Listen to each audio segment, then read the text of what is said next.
Lyme disease, as most folks know, is a serious medical condition, but that does not begin to describe the experience of a couple in Ellsworth. John Krinjak's on the story.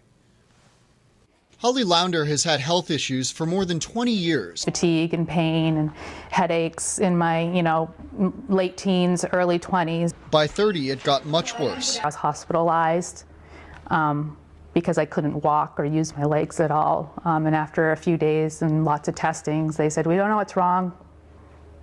And they sent me home. Lounder had been tested for Lyme disease 3 times over the years, but a friend suggested her case might be a false negative. So I started researching it then and was reading about myself when I was reading symptoms. She finally tested positive, but now her condition is chronic. Noise is really, really difficult for me.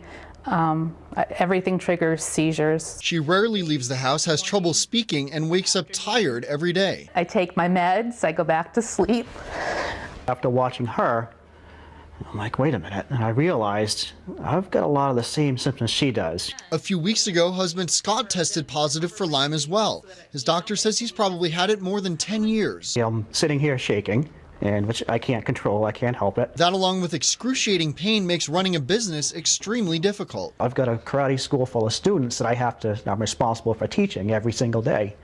And, I'm having a very hard time doing that. And though science has not confirmed that Lyme can be passed from parent to child, both of my girls have had different health issues since birth. The Lounders say Lyme disease diagnosis needs to focus more on symptoms and more treatment needs to be done. Let's talk to a practitioner. Physician assistant Matthew DeRoseby says on the whole, the blood test for Lyme is actually very accurate.